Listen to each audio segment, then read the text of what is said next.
Yesterday we talked about modesty and bikinis, no small topic, and today we talk about summer vacations in general. The summer vacation season has begun in the United States, and a listener named Ryan writes in to ask this, Pastor John, I'm wondering if you could discuss the theology of vacations. You often talk about not wasting your life or any moment or season in it.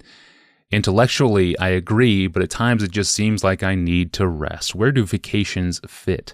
Well, you do need a rest, and the Bible provides some pretty significant foundations for rest, and I think indirectly for vacations. And so let me just mention a few of those foundations that I think give us some guidance. Number one, God created us in need of daily sleep.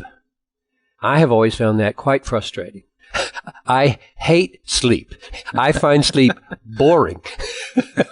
So why did he make me like a helpless baby that must go unconscious 1/3 of my life? I mean, just think of it. What is the message in that? There's got to be a message in that. And Psalm 127 says, it is in vain that you rise up early and go late to rest, eating the bread of anxious toil, for he gives to his beloved, some translations say, in his sleep, some sleep.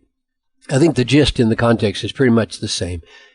According to this text, sleep is a gift from God, and the gift is often spurned by anxious toil. Peaceful sleep is the opposite of anxiety. God does not want his children to be anxious, but to trust him. So I conclude that God made sleep as a continual reminder that we should not be anxious, but should rest in him like a little baby. Unless you turn and become like a child, you can't even enter the kingdom. He created sleep to make sure we would have a daily reminder we are not God. Our work is not decisive in running the world. God's work is decisive. He who keeps Israel will neither slumber nor sleep. Psalm 121. So we sleep. God never sleeps.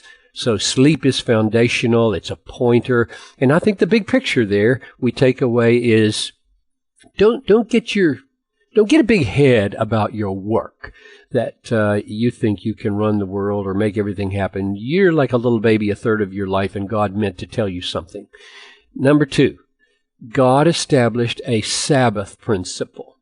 However you relate the Old Testament law to the present, the Sabbath remains a gift with wisdom in it.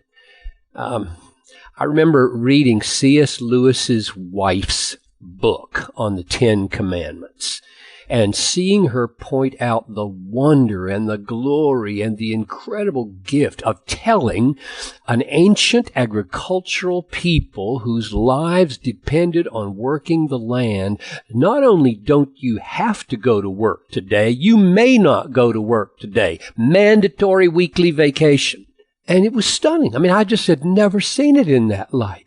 And she said, that is exactly the way it would have landed on people, at least at the beginning. You may not work 7 days a week. I won't let you.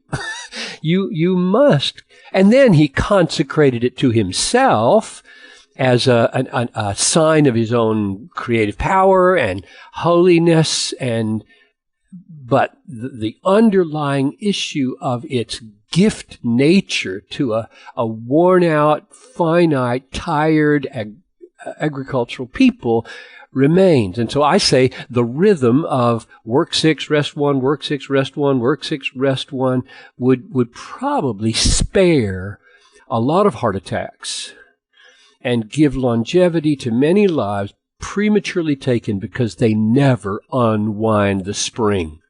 They're always working. They're working at home, and they're working at work, and they're working in their play, and they can't stop working. And I don't think that's what 1 in 7 means. This spring that we live by, especially for some of us, it needs to be unwound, not just 2 weeks a year, but 1 day a week. Here's number 3, third foundational idea to point towards rest and vacation. Work is good, and it's not a curse, but it is redeemed. So we must work the works of him while it is day. Jesus called for work, and we ought to work. And Paul said, if anyone's not willing to work, let him not eat. And I love this verse in 1 Corinthians 15, be steadfast, immovable, always abounding in the work of the Lord, knowing that in the Lord your labor is not in vain. That means be doing a lot of it, abounding in the work of the Lord. And Paul said, don't be weary in doing good. So here's the rub. How do you not grow weary? I mean, he says, don't grow weary in doing good, but we get physically depleted, we get mentally depleted, which raises then the question of vacations. And here's the last thing I would say. Here's the fourth foundational thing. God's Son took special times to rest from labor. Mark 6:31. He said to them, come away by yourselves to a desolate place and rest a while. It's interesting that he said that right after these brothers buried the chopped off head of John the Baptist, which meant probably not only did you risk your lives to go get that head, or the body at least, I don't know which they buried. They got his body, they buried it. You risked your lives. This has been a high stress time for you. So come away and rest a while. So my summary would be, it seems that the issue of vacations becomes a matter of wisdom. We should try to know ourselves, know our families. Seems to me that in this fallen age where the focus is on redemption, the final rest that we are promised is only tasted incrementally and as a means of more productive labor in this redemptive age. Play and recreation in this age is not the main way we glorify God. It's secondary, I think, and it's a means of refreshing us and inspiring us for productive labor. We work to advance God's saving kingdom in a fallen world, and that's true whether we're in secular work or so-called Christian work. Vacations and Sabbaths and days off and nights of sleep are recreations of creative, happy, fruitful labor for the advancement of Christ's kingdom in the world, whether you're in a secular work or not. And of course, there is no clear line, I feel this especially, for many of us, between vocation and recreation.